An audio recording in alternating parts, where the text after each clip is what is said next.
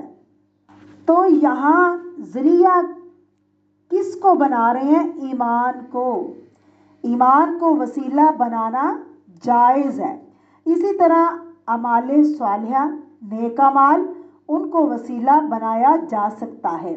3 لوگ جو غار میں پھنس گئے، انہوں نے اپنے اپنے نیک عمل یاد کر کے دعا کی اور پھر پتھر پیچھے ہٹ گیا اور وہ باہر نکل آئے. کبھی انسان بہت پریشان ہو تو انسان اپنی نیکی یاد کر کے اللہ کو بلا سکتا ہے، اللہ کو پکار سکتا ہے. اپنی وہ نیکی جو اللہ کی خاطر اس نے کی ہو، اللہ کے سامنے وہ دعا کر سکتا ہے کہ اللہ فلاں وقت میں نے تیری رضا کی خاطر یہ کام کیا تھا، تو اللہ میرا یہ کام آسان کر دے. پھر اسی طرح اللہ تعالیٰ کے ناموں کا وسیلہ لے سکتے ہیں. جیسے یہ دعا آتی ہے نا، اے اللہ میں تیرے اچھے ناموں کا وسیلہ دیتی ہوں، یا حی یا قیوم برحمتک استغیث، تیری رحمت کے ساتھ میں فریاد کرتی ہوں. یا اللہ، رحمت کا وسیلہ بھی دے سکتے ہیں اللہ کی، یہ بھی جائز ہے. اسی طرح اللہ کے جو کام ہیں ان کو بھی وسیلہ بنایا جا سکتا ہے. سب سے پہلے اللہ کی تعریف کریں، پھر درود پڑھیں نبی کریم صلی اللہ علیہ وسلم پہ. اللہم صلی علی محمد وعلی آل محمد کما صلیت علی ابراہیم وعلی آل ابراہیم انک حمید مجید.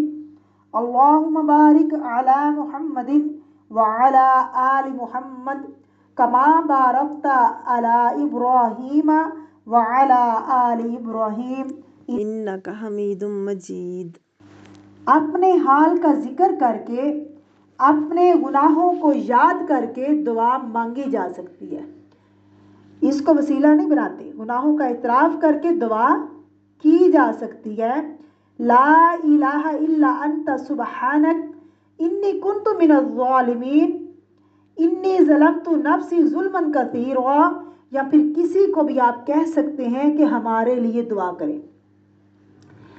آپ صلی اللہ علیہ وسلم سے بعض روایات ملتی ہیں کہ کبھی نیک لوگوں کا ذکر کیا. اگر نیک لوگ آپ دیکھ رہے ہیں تو آپ زندہ لوگوں سے دعا کروا سکتے ہیں. ایک دفعہ آپ صلی اللہ علیہ وسلم ام حرام کے گھر تشریف فرما تھے. سو رہے تھے آپ صلی اللہ علیہ وسلم. آپ صلی اللہ علیہ وسلم کی آنکھ کھلی تو آپ مسکرا رہے تھے.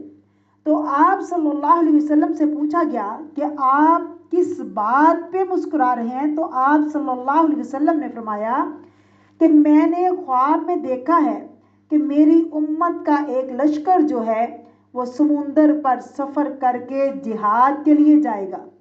وہ اس طرح ہے جیسے لوگ اپنے تختوں پر ہوتے ہیں. تو کہنے لگی آپ میرے لیے بھی دعا کریں کہ اللہ مجھے بھی ان میں کر دے. آپ صلی اللہ علیہ وسلم نے ان کے لیے دعا فرمائی اور واقعی وہ سمندر سے پار ہوئی، گھوڑے سے اتری، گھوڑے سے گر کر وہ فوت ہو گئی. تو وہ شہید تھی، فی سبیل اللہ تھی، ان کو وہیں پر دفن کیا گیا. اسی طرح اگر جنت کی آیت آتی ہے تو دعا کیا کریں کہ یا اللہ مجھے جنتی بنا دے. اگر صالحین نیک لوگوں کا ذکر آئے تو دعا کیا کریں یا اللہ مجھے بھی ان کا ساتھ نصیب فرما.